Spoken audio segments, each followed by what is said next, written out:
fuel your success. SSM invites you to kickstart each weekday with our news update, Between the Lines, featuring the week's top news and analysis, and the most attention-grabbing lines, Deciphering World Event. Yes, Deciphering World Event. You're welcome. My name is Mark Godwin Iweajunwa, and you are welcome to Between the Lines, 5th August 2024. A lot is happening, a lot, my people. And to give us those lines are my colleagues, friends, brothers. Faraway Lagos, Nigeria is our man, Ogbeni Olayinka Raji. Raji, you're welcome to Between the Lines this Monday. Good evening, Mike, and good evening, viewers around the world. Welcome to Between the Lines on Monday.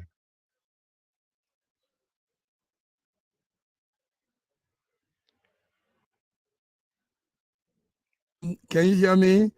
The world is boiling everywhere. I can hear you. I think. Yeah.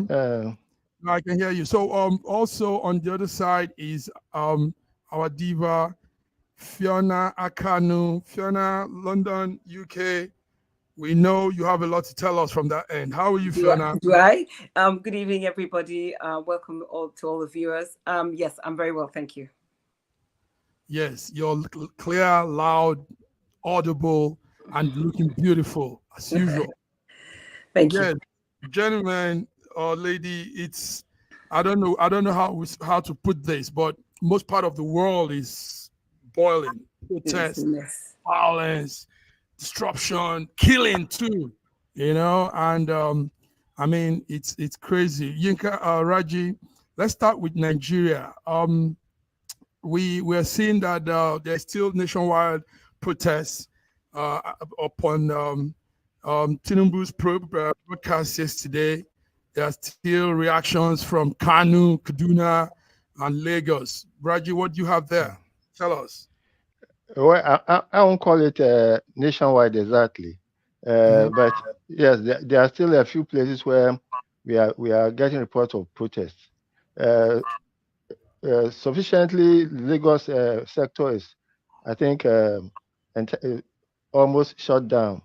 It's the riot and destructions that's coming from Kaduna and Kano that is becoming quite troublesome. Currently, there's a 24-hour curfew in both Kaduna and Kano, and I think in Niger State too. It's always strange to have a 24-hour curfew, but I think that's what it's on now.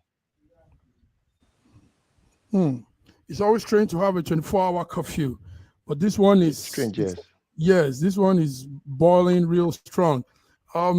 We are seeing things too, apart from what you've just said. We're seeing some very strange things.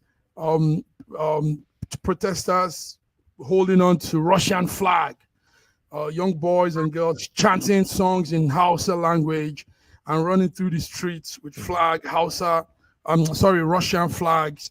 And we're also seeing hoodlums still plundering, taking people's goods, people's property. Fiona, are you following what's happening in Nigeria? Are you seeing those things too?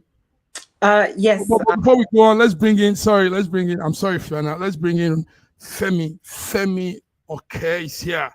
It's so nice to have Femi on Monday. Femi, you're welcome. Hello. How are you? Lovely to be here. Good. So, yes, Fiona, are you seeing those things? Maybe before you say, let's see some clips of what's happening, real-time events unfolding. Let's see some of those clips. So this is Ojota in Lagos, southwest Nigeria, and Ojota had a small protest this morning. Ojota, what we noticed was people gathered midday. It was midday actually, not in the morning like the first day of the protest. Midday, there was that gathering, and there were security officers around with them too, to ensure they don't go out of control. So these are some of the clips we've had from Lagos, and there are those clips from the north. People holding on to the flag of the Russian flag. I mean, that was real strange. So, but Fiona, tell us what's going on from your end. I mean,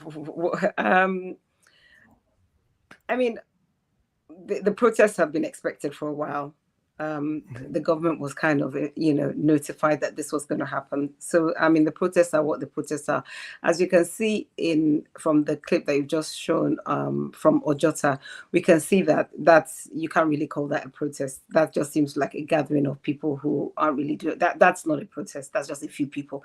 Not when we think about the volume of people we have in Lagos. So, what I'm deducing from that is, if we think about where we started and where we are now, it seems that in whichever way it has happened, it seems that the appetite for destruction, shall I call, or the appetite to protest seems to have been quelled in some kind of way from the clip that we've just seen there.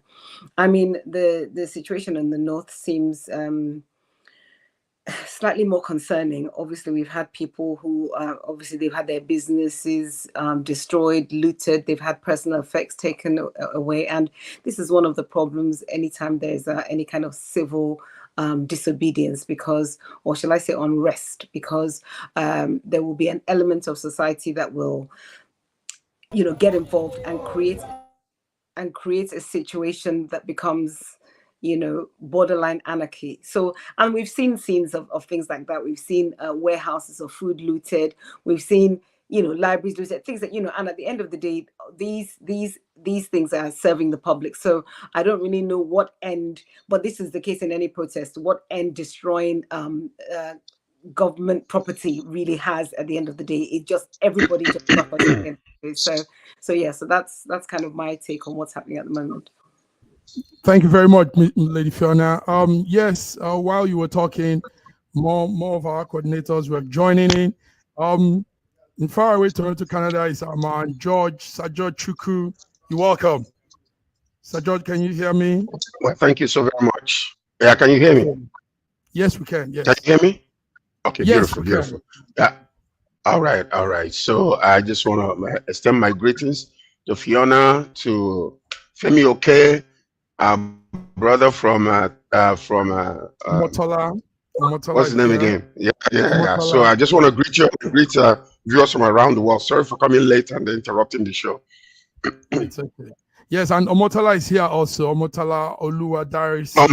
Okay, yes. Qatar. Omotola, how are you? It's good to see you. Thank you very much for having me. Good evening, Ms. Fiona, Mr. Femi, Sir George, Mr. Mark. Good evening. Thank you so much for having me. You're all welcome. And it's showing that yes, there's turmoil. There's real rough atmosphere out there. Femi, you've been doing a lot. Yes, you've been keeping people abreast with situations. You've been saying your thing. You've been giving your viewpoint. Tell us what's happening. Tinubu gave the speech. We thought probably today will be calm. People will go back to work, but we're seeing some reactions in some places. Yeah, you can see that really this so-called national rage protest is petering out. So it's still happening. People feel they need they have the right to protest, and they feel they need to continue to protest. I think they've made their point. How long they're going to go for, it's really up to them. But really, it's losing steam, and then it will get to a point where people will just start to think that they're just being a nuisance. That's what's going to happen. And what's happening in the north, it's getting more ridiculous. People going around with Russian flags and all this kind of silliness, and still going on with violence. So, at the end of the day, if they continue with violence, they will lose the support of the masses, the people, and then it will just become a mockery of this whole thing. So, if you want to protest peacefully, no one will object to that. But once violence comes into it, the whole protest comes into disrepute. And anyone found to continue to support it would also be seen as an inciter and a supporter of violent protest. Yes, indeed, Femi. But Femi, nothing should be taken for granted. Nothing should be played down. These guys are raising up another country's flag in our own territory, Russian flag in our territory. Yeah, if you want me to just answer that particular point, that particular point, you remember that the north is close to Niger Republic. And so what they're symbolizing there is that the Russians that came to support Niger when they had their coup, and they're saying, well, you know, maybe we need the Russians to come and support us here. But the Russians have denied any involvement and any external interference whatsoever.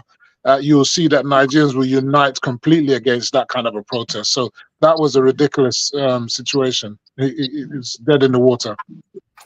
Dead in the waters. Okay, George, before we come to Motala, George, what are you seeing, monitoring from your end? What's happening? Everywhere there's still rage, George. There's still rage. Kaduna is still on fire. Hoodlums are still looting things in Kaduna, in Kano, and raising up Russian flag. Yeah, like what Femi said, you know, the proximity between the North and Niger Republic and the influence, you know, over there is, you know, that's what we're seeing. But in general, we are crying out over Tinubu needs to respond. Tinubu needs to respond. Now, Tinubu is responded. But the question is, did he actually address the case that are plaguing the people? That's one question that needs to be asked. Number two, are the people planning this protest and all the people that are involved, are they content with the state of affairs, with what they have heard? Because that's another thing. But also, the tone of the message, was it reconciliatory? Was it with compassion? Was it addressing the main issues that the country is facing? I can say yes.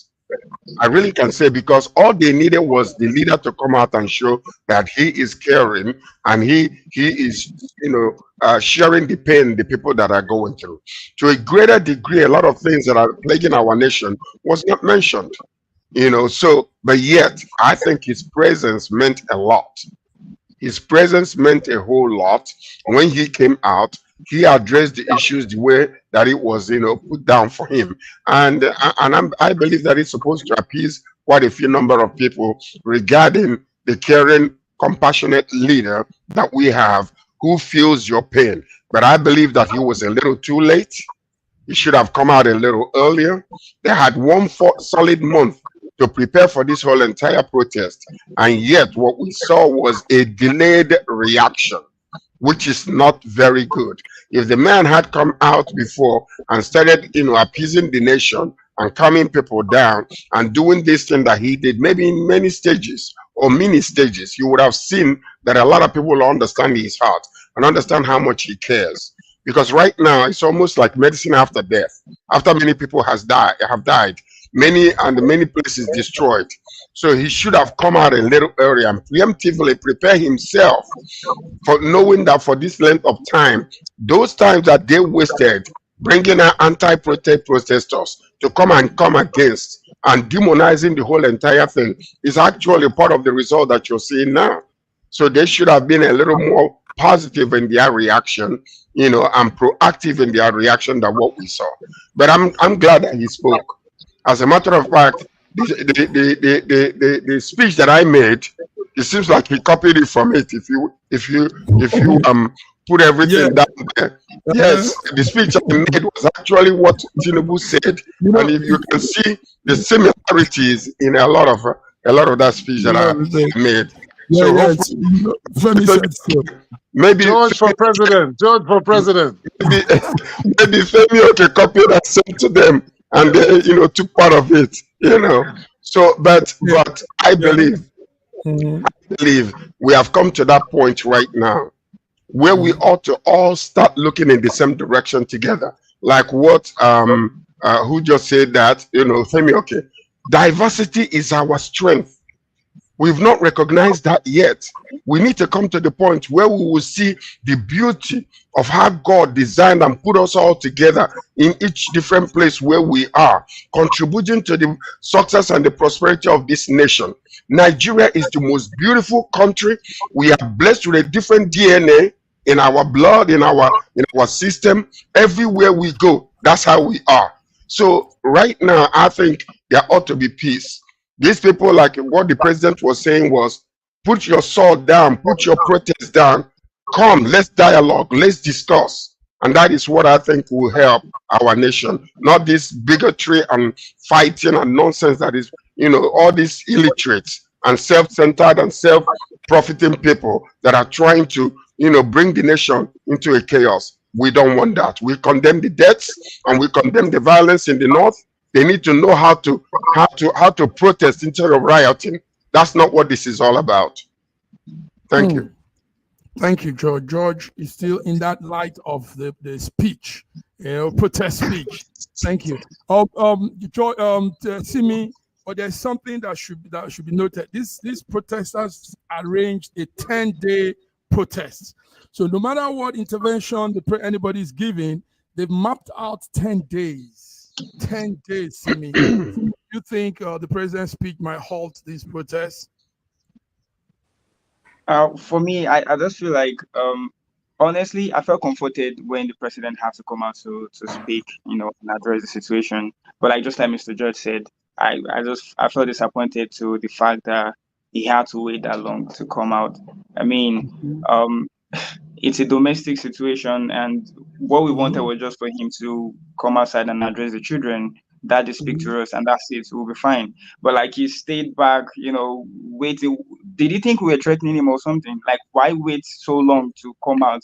And then now the northerners, from Kano, like those with the illicit intention, they had the opportunity to like leverage on the situation, trying to raise Russian flag and all of this could have been avoided. We could have.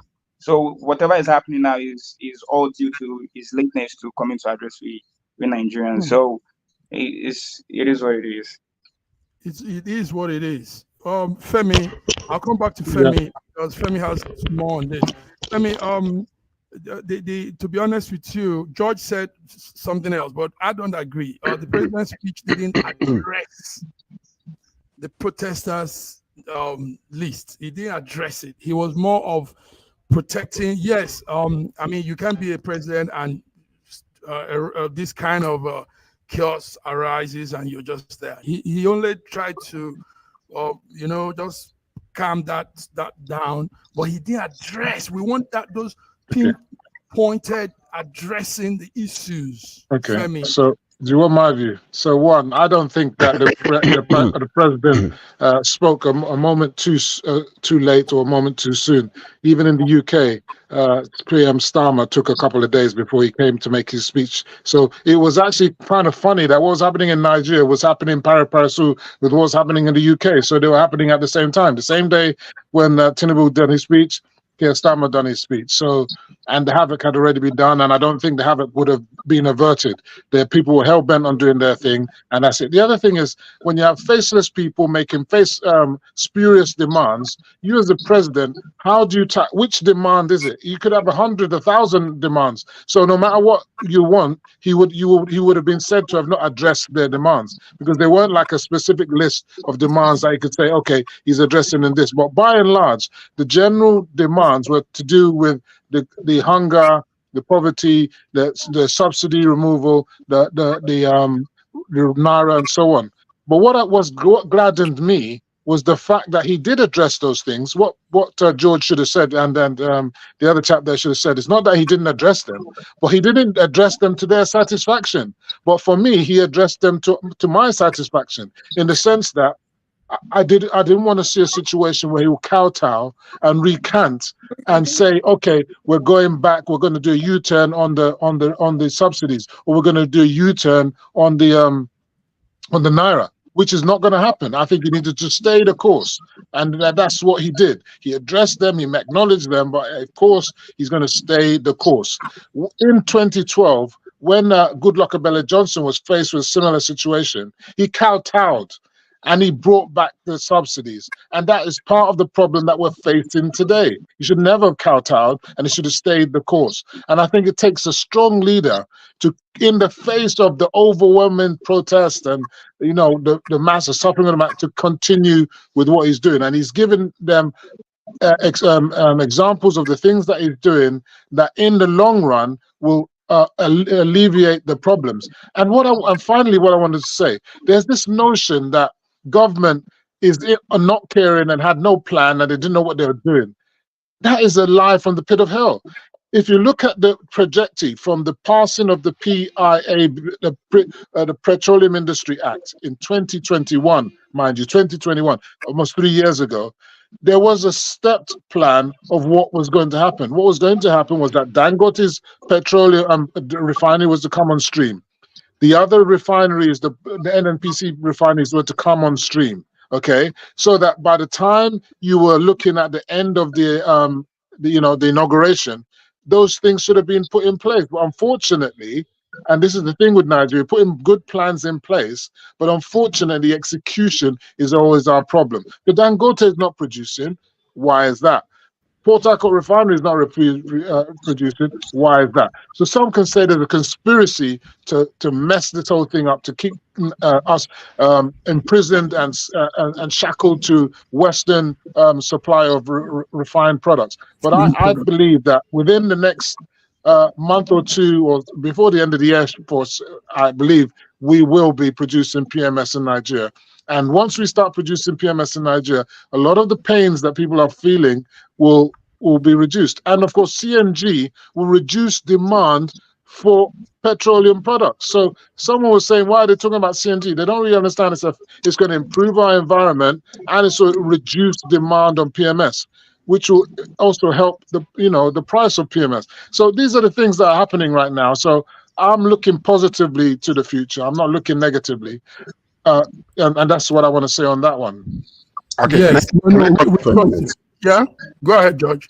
You want to respond to? So yeah. I fully understand, and I know that looking at the situation the way it's panning out right now, there are so much expectation from the president. But what I can tell you is that the president is not a miracle worker. There are some things that need process to go to. There are some things, even as we speak right now, he can only make promises because he cannot do any miracle for things to just turn around the way they're supposed to be. You see, sometimes when we're dealing with the current government, I know there's still APC, but we fail to understand how despicable and deplorable the former government was in dealing with our welfare, with our economy, padding a lot of things, just show and no action behind it. We saw that. We saw during the election all the decisions that were being speedily made in order to prevent this man from being taking whatever, like he said, his own turn. We saw that the people were nothing but pawns. The recoloring of the naira. If we go today and find out how much was spent on recoloring of that naira in order to prevent what they alleged to have been the problem, with regards to sharing money and all that kind of stuff, people were the victims in every single step. All the refineries that are not open, people are still the victims. So when Kipemi was talking about all of this, one thing we fail to understand is if you now go back to history and begin to see the trail of where we are, our country was mortgaged for 8 years. Some of the money that was borrowed in the past administration, we don't even know how much and how deep we are. And we expect this man to just come and overnight and do a miracle. I am so sorry. It doesn't work that way. And I still stand my ground that Tinubu should have not announced when he announced. He should have stepped into the door. A wise man will sit and understand the environment, understand the questions, and understand everything before make accommodation for if this happens. What about this? Okay. He should have learned from Jonathan when he got the way. What caused him to do so? So what we want to do right now is to make sure that we agree with this man and follow up and bring peace in the land and allow him time. Allow him time, because there are so many things that are being done that I'm seeing, although it's not affecting the the common man out there. But let's give him time to work on the things he's working right now, and where correction needs to be made, let him be attentive and make the corrections. Because what we know, when it's good for him, it's good for us and good for Nigeria. Thank you, George. You've said so much important focal points today. One man that is not saying anything is Raji, and wow, there he goes. Raji gone again. Raji has a lot to say too. But Fiona, I'll come to you on this for the last time.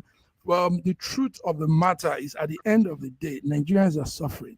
I mean, you could see it on their faces out there in the protests. Fiona, as a mother, I mean, you know a health person when you see them. A lot of Nigerians are really under that very horrible, hunger, out of our appearance. Fiona, what do you say? I mean, all of this story we say has no effect if a man has no food to eat. I think that it is right to feel that there's definitely been I don't know whether there was a high expectation with the new government, or whether I don't know what it is, but definitely whatever the expectation was and what people have now is probably not what they were hoping for. That there's hunger in the land, or that there's no money, etc., etc. I don't think that any of that is up for. I don't think that is disputable. I think it's fact.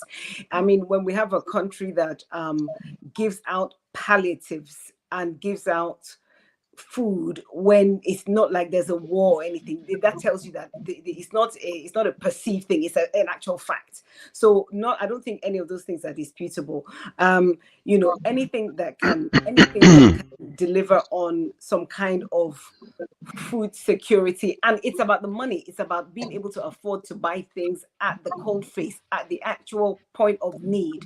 I think that's the key thing, because once it's a common saying, once you're a hungry man is an angry man, and I think that a lot of this is being fueled by anger. We had the man that collapsed the other day because he thought that at the protest there was going to be food, which tells you that this is probably someone that hasn't eaten. I mean, you don't just collapse after not eating for a few minutes, So I mean, the hunger thing, I think it's genuine. I don't think anybody's pretending that there is no. I think it's a genuine thing, So I mean, but things to address things like that are not things that happen overnight, unfortunately. I think Sir George has also alluded to that fact that to make proper, consistent, permanent change is not something that you can just wake up and say, oh, we're going to do this, so therefore everybody's going to have food. So I think it's getting the macro and the micro factors in check and in hand, and titrating them so that there can be an improvement in the situation across the board. But it will take time. It's not going to happen overnight, regardless of what anybody comes out and says. It won't happen overnight. The micro and the macro strategies are not yet in check. Companies are leaving our country. Big farmers, big conglomerates, big tech. Raji, let's hear you. What's happening? The protests and your views. Okay. As for the protest, I think it was ensured to happen, so that it will cause a distraction for the people. While we are protesting, I understand that a loan of about $500 million has been taken. The Ways and Means, whatever, has gone up by more than 12 trillion naira. Now, for food security, currently across the whole of the Middle Belt, I spoke to somebody in Kaduna this afternoon. What is happening across the whole of the Middle Belt, which is the food basket of the country? People are not able, who have been displaced from their homes into IDP camps. Some of them have returned to home, but they can't go to farm because of this insecurity in that area. If you go to the farm, you may be kidnapped, and since the government seems to be paying ransom so easily, it has become an industry that is not going to go unless the government takes with a serious hand. So food security is a serious issue, and it is not a matter of that we should all start planting in our backyard. I have plants in my backyard, but there's a duration from planting to reaping. There's a duration from buying a fowl and then. I think we lost Raji again. Femi, you Yeah. heard what he's saying. Yes, before we go on the break, Femi, give us one last take. Look, as I want to agree with a lot of what people are saying. It's not something. The solutions are not going to happen overnight. It's going to take a while. And you see, when you look at the problem of Nigeria, it's complex and it's not as simple as just Tinubu failure, APC failure. Food, in fact, just looking at food, for example, it's just not a simple matter of just grow the food. If the majority of your farmers in Nigeria are using hoe and cutlass in 2024, and your population is 230 and growing to 250, how are you going to feed yourself? This is impossible. That's the key problem there. Whose responsibility is it to feed us? Is it the federal government? Is it the state government? Is it the local governments? Is it the communities, for example? You understand? Because at the end of the day, it's a private sector scenario. So if you yourself are not trying to feed yourselves, you understand?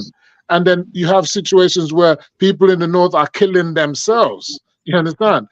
Fulani herdsmen are eating up the crops of their own people. Bandits are kidnapping their own people, then, it's self-inflicted madness. And then you in the south are sitting down there watching them in the north, and you're not getting food, and you have not said to yourself, all right, you guys in the south, let's start feeding ourselves. And then you want to blame everything on the one man who's the federal president. This is insane. It's completely not. You can go on the road and start crying, Nobody is I'm blaming hungry. the federal government for everything. Raji, please. You can say you're hungry, but it's self-inflicted as far as I'm concerned. And that's why people tend to have a kind of negative tonation towards me, because I just tell it as it is. Don't sugarcoat it. Don't try to mollycoddle it and make them feel good about themselves. You are failing. You, the people, are the ones failing, and government as well. But take your responsibilities. Local government, state government, and communities, and farms and villages, take responsibility. Families, take responsibility. Okay, Yes. now, I heard both of them. I did. But what I have to say in this whole entire thing is this. You see, it's the little foxes is what usually destroy the vine. When we were looking in the middle belt for the past few years and saw the strategy of removing and replacing these people, or if I don't know if I will call it gentrification or whatever they were doing, but removing for whatsoever the reason might be from the people from the upper north, removing these people from the middle belt, we saw what was going on. It was creating insecurity in that area.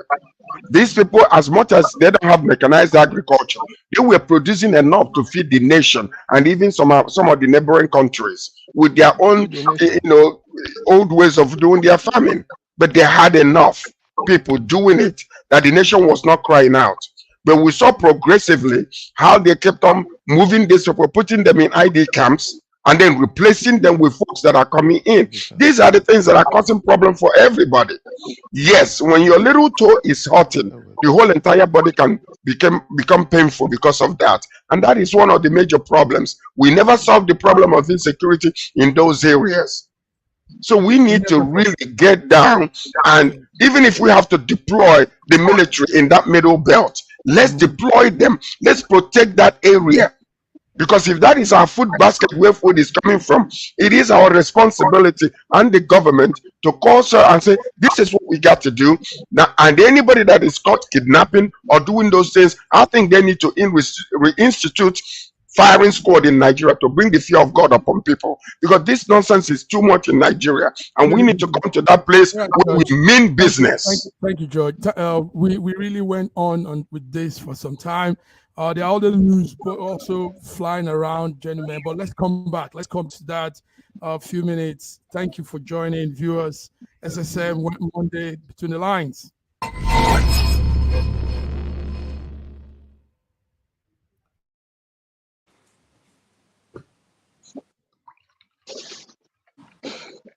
Hello? Before we, yes, you're there. You're all there. I didn't want us to take the long break because there's more to say. There's something going on, people. It is that most part of the world are in real turmoil. Let's come now to another side.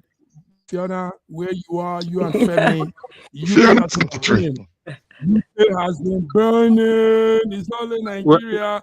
Let's start with Fiona. What's happening in Liverpool?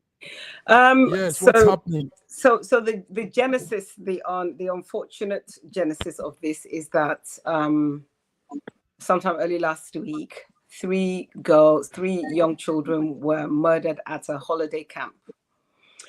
And then the information started to go around on social media that it was someone of Islamic faith, it was somebody of African descent, it became, and then there was a protest. So we have quite a few groups that are pro English groups, and they took a protest to Liverpool, and that's what has degenerated into what we see now. So the first thing is that our condolences go out to these 3 young children. As I used to be a childcare provider in the Southeast. At a time, I was providing care for about 1,000 children every week, and the idea that somebody will walk into a premises and kill 3 children is something that my brain really struggles to understand.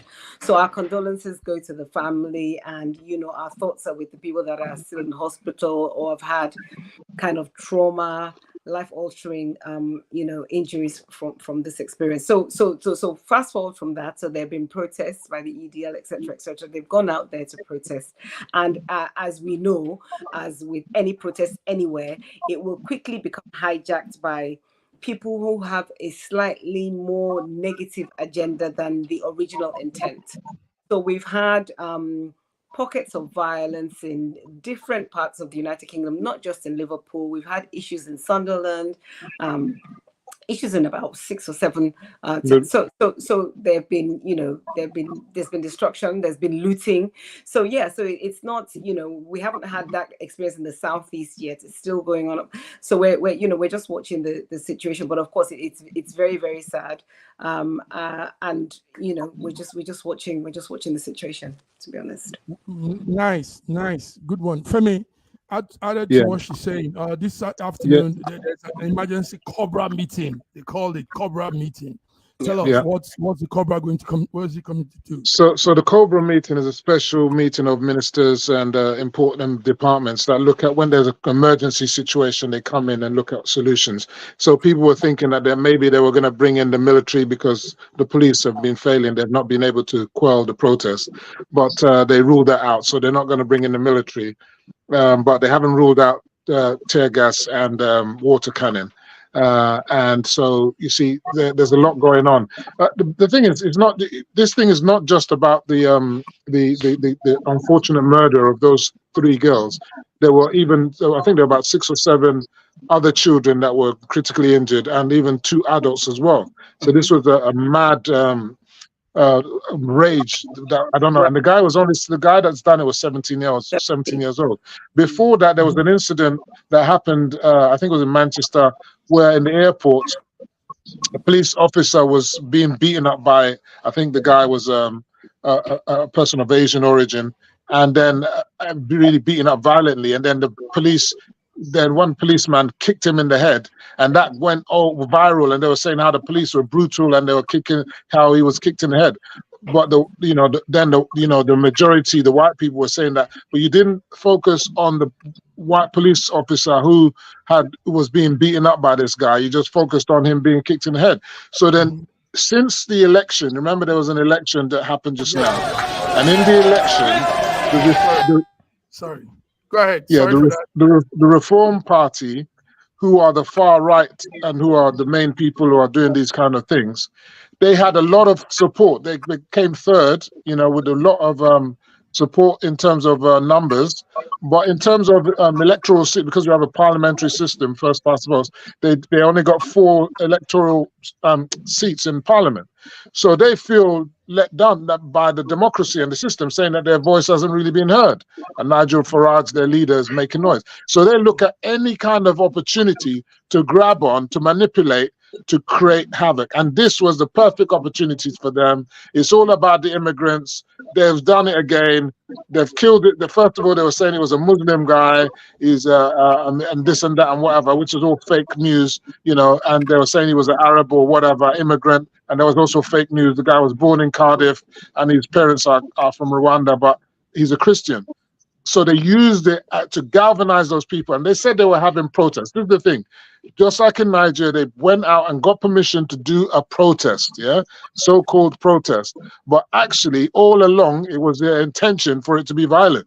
So the idea that people doing peaceful protests always intended it to be protest, and it was hijacked. The same people who were hijacked are the same people that organized it. They knew what they were doing. It was pre-planned. You can see, if you go and look at all the different venues, it was pre-planned. They knew what they were doing. And this protest has been going on for days. And we're in turmoil in the UK. And lo and behold, then bring that stuff to London, because they bring that to London. You know, we can have civil war. I think you've seen videos of individuals, black people, being attacked by mobs of white people. You know, if this goes haywire, you know, UK could be in real trouble. And finally, you notice that when we had our problems in Nigeria, the British government issued a travel warning. Yes. And now you see that the Malaysian government, the United Arab authorities, and the Nigerian government have issued, you know, travel warning notices to Nigerians. And people, be careful. You want to jackpot to London. See what they do for there. Be careful. You can be a target. So I'm warning you guys. Everything isn't so rosy here. You can be a target because they will put you in a place where you go be the only black man there. That black man there. Yeah. So viewers, what you're seeing is extract from that memo. The memo has a warning to Nigerians coming to the UK to be careful because it's really, really, really dangerous out there now. So yeah, this is, but apart from the funny side of it, Femi, it's logical that we do this. I mean, you don't want. It's a serious matter. It's a serious matter. Yes. Yes, thank you very much, Femi. Thank you, Fiona. Viewers, you're hearing it live from. Can I make a comment on this one too? Okay, good. Go ahead, George. Go ahead. Yeah, but I want you to pay attention to, you know, what the meeting of these people, you know, the Cobra. Cobra actually means Cabinet Office Briefing Room A. You know, that's basically what it is, where all the military, the police, they will all come together to deliberate on the best way to handle the situation. But here you are seeing that they have refused. Remember, the police usually don't carry gun in UK, right? That's true. The military carries gun. But in spite of all that is going on, they refuse to bring the military into the scene. They have a special task force that will deal with it. And that task force will actually include people of first responders, those that, you know, mediators and all that kind of stuff. It's not just bringing military people out who are trained to kill. So I want you to pay attention to the way they deliberated on this and decided on making a quality decision for the sake of the people, because they care about their people. So I want us to pay attention to that. Secondly, yes, I was going to say that. Yeah, I think the English people have a very good way of facing off with protesters, but you don't have that in all of Europe.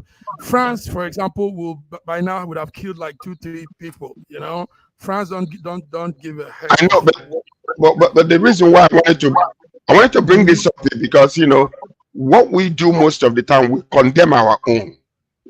Okay. But I'm glad that it is happening also in UK, to show that this is not just something, because sometimes what we do, whatever we do in Nigeria, we think because we are not so enlightened or so civilized like the other worlds, therefore it's happening this way. It is happening in UK. They're protesting, and they have their own reason for protesting. So I think we need to learn, both the government and the people ought to learn from what is happening in these areas and know how to be able to disagree to agree, or actually put ourselves together. Because let me tell you something.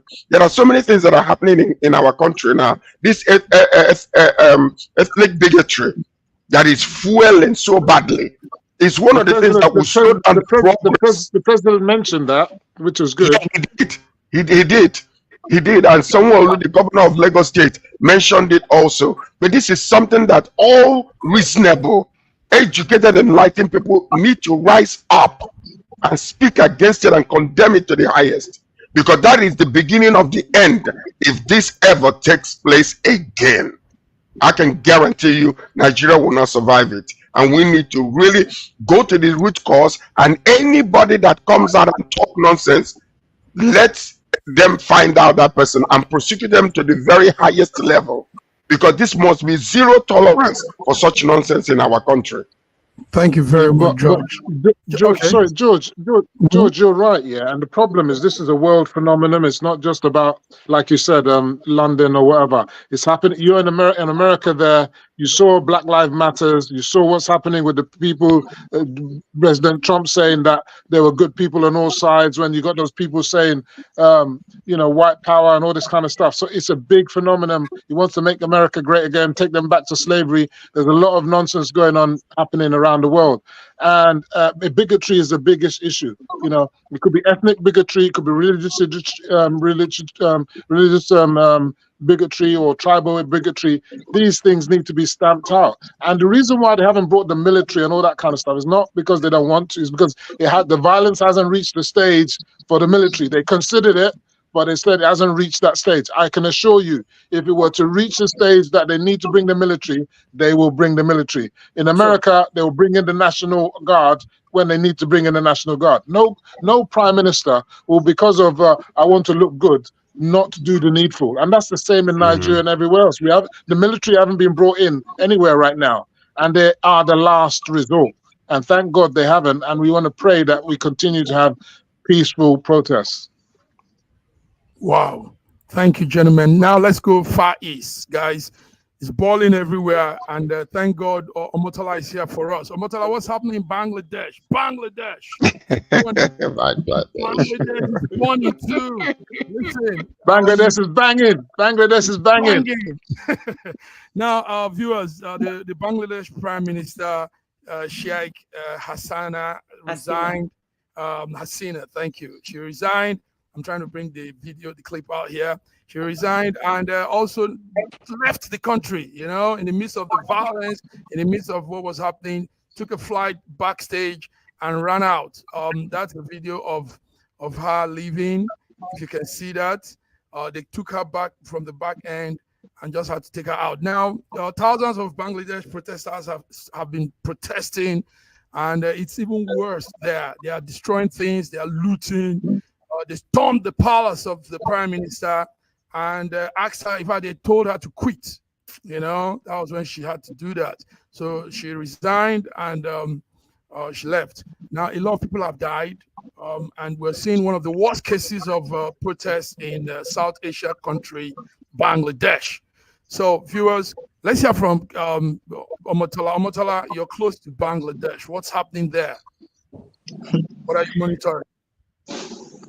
Well, I'm not exactly, close to these people. No, I know, but I mean, yeah, we know.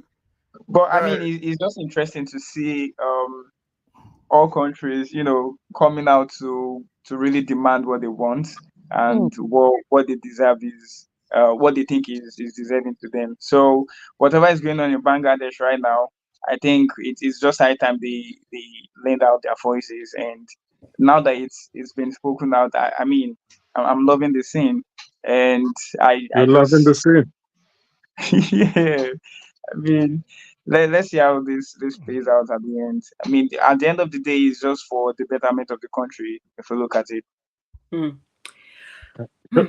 Who wants to chip in? Because I'm happy to chip in. I'm not chip in, my man. So what is the for me? Sorry, Raji has been going back. Oh, sorry, Raji. Yeah, let Raji speak. Yeah, can you hear us? Are you stable now? Yes. Tell us what's happening in Bangladesh. I think so. Okay. I think it's something to do with my band by network.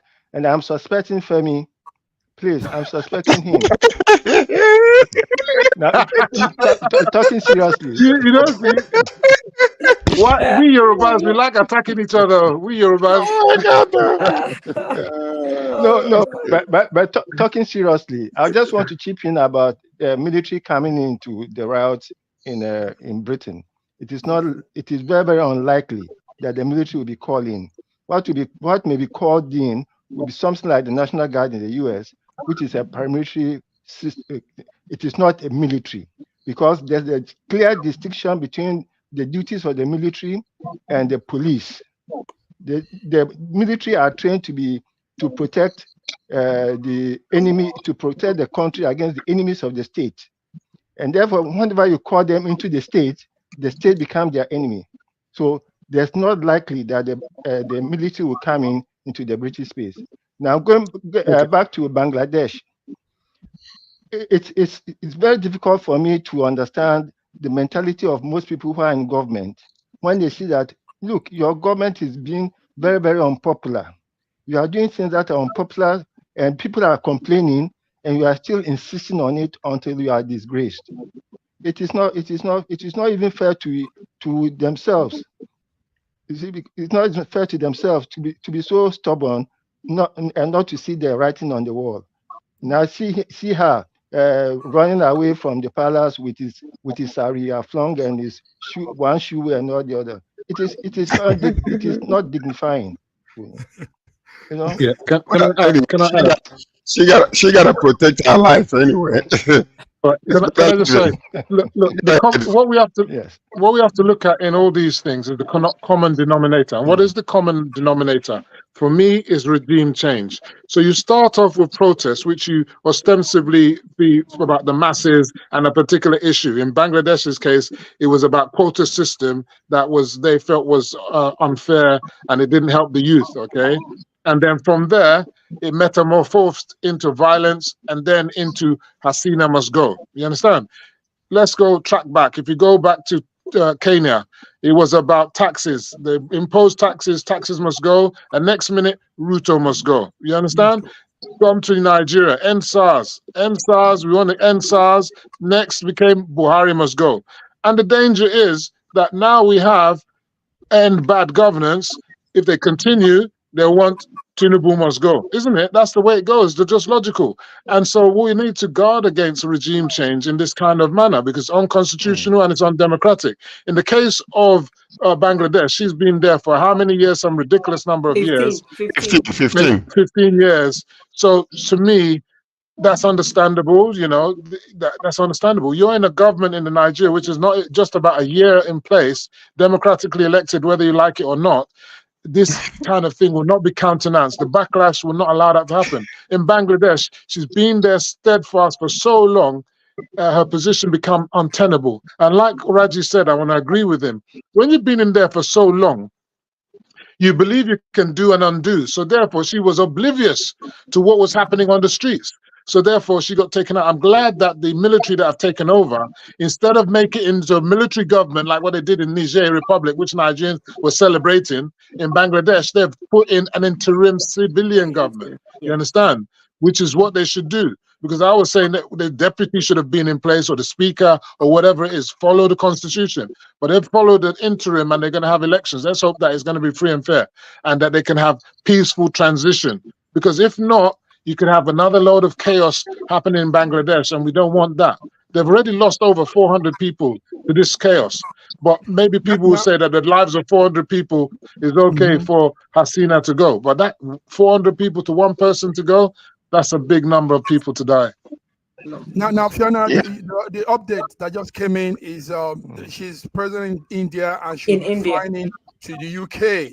Now, why is UK always an accomplice to all of this political crime? Absolutely. Everybody comes to the UK. I mean, she should be brought back home to face whatever it is, whatever charges she has to. Fiona, what do you think? She's coming to your place now. She's probably coming to your house.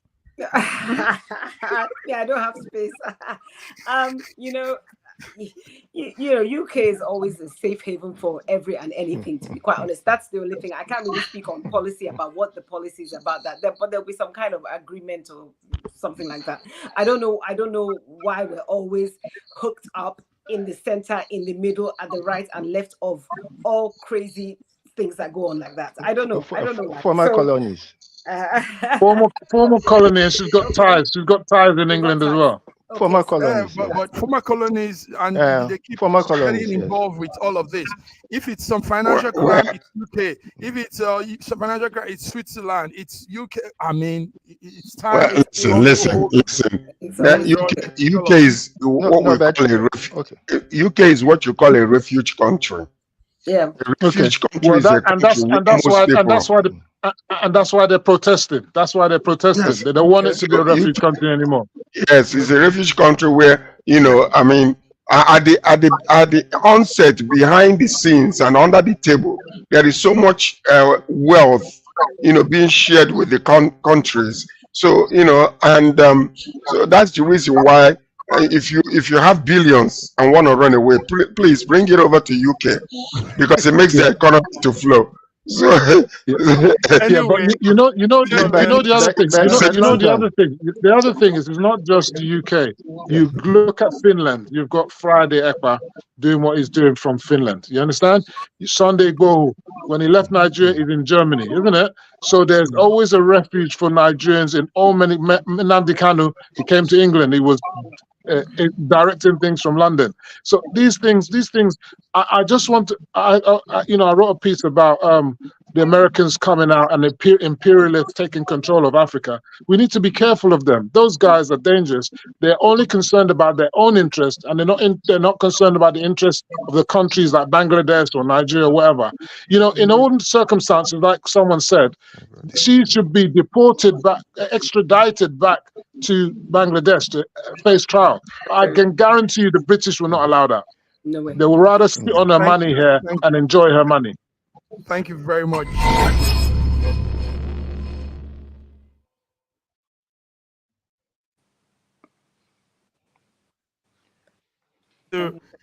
Yes, we're tuned into our Wednesday Between the Lines. Sorry, can I put in a word, please? Okay. Yeah, go ahead. London, the city of London is the financial capital of the world.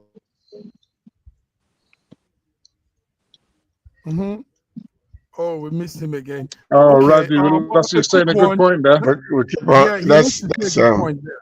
Let's just run through some news making waves this evening as we go on. Vice President Kamala Harris will be expected to announce her running mates tonight. George, stay on guard for us. Let's know who that person is. So that's right.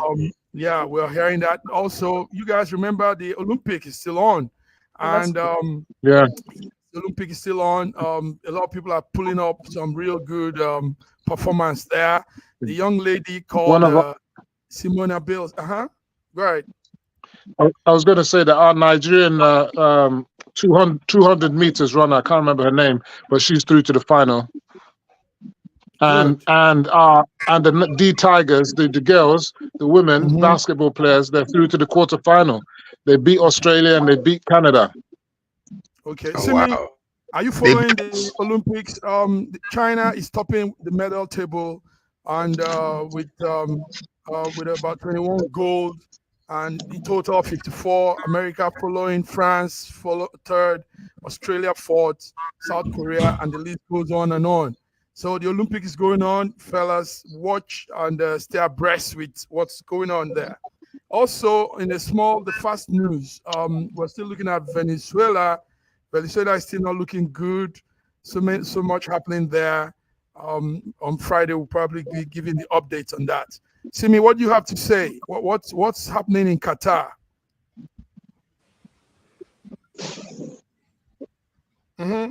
Simi, can you hear me? Yeah. Yes. What's the update from your end for Middle East? Apart from Bangladesh, what other place is brewing? We in Qatar for now.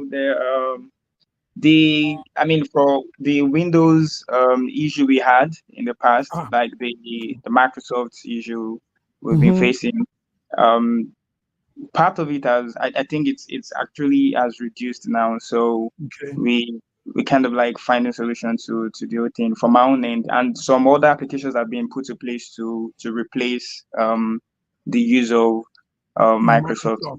Yeah, so nice. Good update, Mr. Timmy. Good update. Yes, thank you. George, we know, like we said, the announcement will be coming, so we'll probably do that on Wednesday. But what do you have to tell us, George? What's happening in Well, we just enjoyed one of the biggest festivities here in Canada, which is Caribana.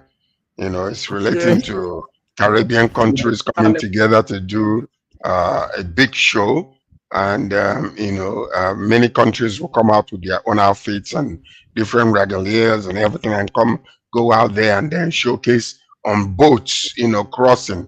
So we just enjoyed it. There are so many people came from the different parts of the world, and especially US. That's where we get most of our, and it's really a weekend to visit Canada during the Caribbean weekend. We have millions of people coming over. So we just finished it. We had 2 concerts here also. Keith Daniel was in town. We enjoyed him this weekend. So that's what we did. So, Canada, today is holiday in Canada, actually. It's a civic holiday. We're still having fun.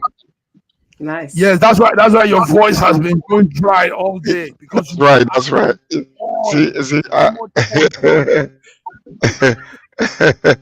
See, Raji, let's hear you before you go off again. Raji, please, let's hear your voice.